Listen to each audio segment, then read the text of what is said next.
bonjour. Bienvenue aujourd'hui sur cette nouvelle vidéo sur Kaliline. Alors aujourd'hui, on va présenter Inch'Allah des termes et des définitions qui présentent une grande ambiguïté chez les qualiticiens. Donc on va décortiquer chaque terme tout seul. Alors essayez de faire des j'aime, de s'abonner et aussi d'exprimer vos avis dans des commentaires. Cela m'encourage pour que je puisse continuer sur cette chaîne. Alors voilà, donc on va faire un résumé de la qualité qu'on a fait déjà la séance dernière. Donc on a dit que la qualité peut se définir sur deux volets. Le premier volet par rapport à un client. Donc un produit est un produit de qualité par rapport à un client s'il satisfait ses exigences. Et pour une entreprise, donc une entreprise exprime sa qualité de ses produits lorsqu'elle respecte les exigences du norme. Voilà, donc le premier terme qu'on va définir aujourd'hui, c'est le contrôle de la qualité. Alors c'est quoi le contrôle de la qualité? Donc on va lire la définition. Le contrôle de la qualité est un ensemble des techniques et des activités opérationnelles utilisées pour vérifier que les produits ou services respectent les exigences spécifiées et les normes de la qualité. D'accord? Donc, il s'agit d'un processus réactif qui détecte les défauts ou les écarts par rapport aux spécifications pendant ou après la production. Donc, le contrôle qualité, c'est quoi? Ce sont des techniques, ce sont des activités opérationnelles, ce sont des tests. Donc, on fait un contrôle qualité, donc c'est-à-dire qu'on fait des tests, qu'on fait des vérifications d'un produit ou d'un service pour savoir est-ce qu'il respecte les exigences d'une norme ou non. D'accord? Les écarts par rapport aux spécifications pendant après la production.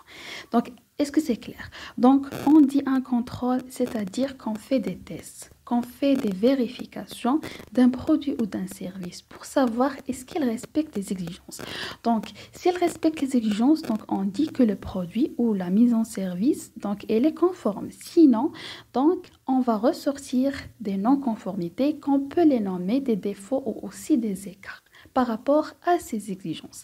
Le contrôle qualité peut être, là, elle est toujours avant la production, pendant la production et après la production jusqu'à la livraison du produit. D'accord? Donc, pas les caractéristiques du contrôle qualité. Donc, il s'agit d'une inspection. Donc, on fait une inspection. L'audit qualité est aussi un contrôle. Pourquoi? Parce qu'on fait des inspections qualité. Donc, ces inspections peuvent être physiques ou visuelles des produits finis. Par exemple, si par exemple, je vais acheter un produit, donc la matière première, par exemple, il s'agit par exemple, des végétaux ou quelque chose comme ça. Donc, si par exemple, je vais le contrôle de la matière première, par exemple, ce sont des olives. Donc, je dois faire tout d'abord un contrôle visuel, d'accord? Je dois contrôler mes olives selon mes critères. Là, selon les critères que l'organisation, l'entreprise a mis en place, d'accord? Donc, c'est juste un exemple. Donc, on peut faire des contrôles. Les contrôles peuvent être des tests, peuvent être des vérifications physiques ou même des vérifications seulement visuelles. Donc, pour les tests, donc, on fait la réalisation de tests pour vérifier la conformité aux spécifications techniques. Donc, pour faire les tests et pour faire ces inspections, on doit prendre tout d'abord des échantillons. Donc, on ne peut pas faire, par exemple, je viens d'acheter ma matière première, je viens d'acheter tout un lot qui, par exemple, présente ou comporte beaucoup de pièces, donc je ne peux pas contrôler toutes les pièces. Donc, je vais prendre tout simplement un petit échantillon, donc un échantillon pour le tester. Et vers la fin, je vais déduire que mon lot est conforme ou non conforme, d'accord? Donc voilà, donc après, donc, on peut faire des corrections. S'il y a des non-conformités, s'il y a des écarts, on peut faire des corrections. Si on peut faire des corrections, si donc on a la possibilité de faire des corrections, sinon donc on peut, par exemple, si je vais trouver un nombre qui est trop élevé des non-conformités dans un lot, par exemple, lors de l'achat d'une matière première, donc je peux jeter avec le lot, d'accord? Je peux le refuser, d'accord? Mais s'il est possible de faire des corrections, donc on peut faire des corrections, donc identification et correction des défauts avant la livraison du client. Donc ici, donc, on parle de l'étape de la L'assurance qualité. L'assurance qualité est une approche proactive qui vise à garantir que les processus de production et les systèmes de gestion sont conçus pour produire des produits ou services conformes aux exigences de qualité et se concentre sur la prévention des défauts pour la mise en place de normes et de procédures. Donc, on a dit que l'assurance qualité, c'est une approche, d'accord? C'est une approche proactive, d'accord? Donc, dans une société, on peut exprimer l'assurance qualité on peut exprimer la qualité par la présence d'une section qui s'appelle assurance qualité. Donc, qu'est-ce qu'on fait dans cette section assurance qualité? On fait la mise en place de procédures, d'accord? Donc, il connaît des procédures, des modes opératoires, des enregistrements par rapport à une norme, d'accord? Donc, qui dit qualité dit une norme, d'accord? Mais l'assurance qualité, donc, on peut trouver, c'est juste des bonnes pratiques de fabrication, par exemple, ou le domaine agroalimentaire, le cas des bonnes pratiques d'hygiène. Donc, il s'agit des procédures, il s'agit des enregistrements par rapport à l'exigence d'une norme, par exemple, qui est dans notre cas la norme ISO 22002.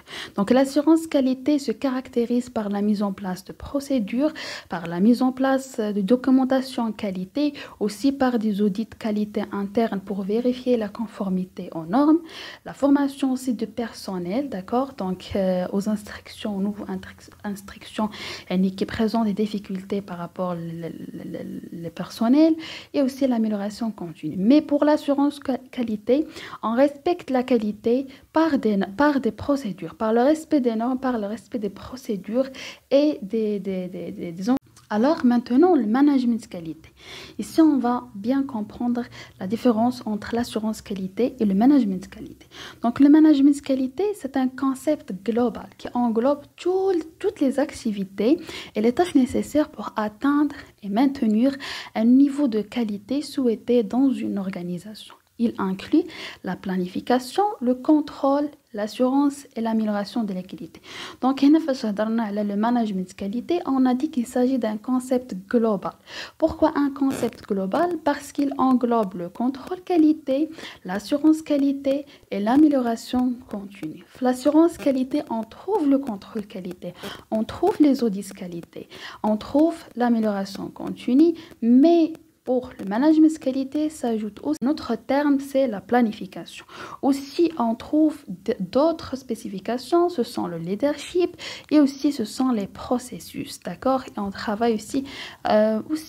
Donc, l'engagement, on peut la trouver aussi dans l'assurance qualité. Mais, donc, on note sur les processus. Donc, l'assurance qualité, on peut pas trouver la notion des processus, d'accord? On peut la trouver, mais pas forcément exigé comme le cas du management de la qualité. Le management de la qualité, on exige toute la norme, on travaille par rapport à toute la norme, on nomme un leadership, donc on a toujours l'application de la direction par un leadership et aussi l'engagement qui sera bien exprimé et qui sera affiché, aussi la mise en place et l'application des processus et la satisfaction client. Donc pour l'assurance qualité, on peut travailler, pour une organisation, elle exprime sa qualité par une section assurance qualité, donc par la mise en place de procédures. C'est ça, ce sont des choses qui sont simples. Mais pour le management de la qualité, nous sommes obligés de respecter une norme. D'accord? Toute une norme. On trouve la notion de processus, on trouve la notion de l'approche processus. Mais cette approche processus, on ne peut pas la trouver dans l'assurance qualité. Aussi, on trouve le mot la planification, d'accord? Donc, c'est ça la différence entre l'assurance qualité et le management qualité. L'assurance qualité, ce sont juste des procédures, ce sont juste un manuel procédure, des méthodes de fabrication, etc. Donc voilà, ça c'est ce qui concerne la première partie et on va voir la deuxième partie, Inch'Allah, qui présente la suite des termes et définitions.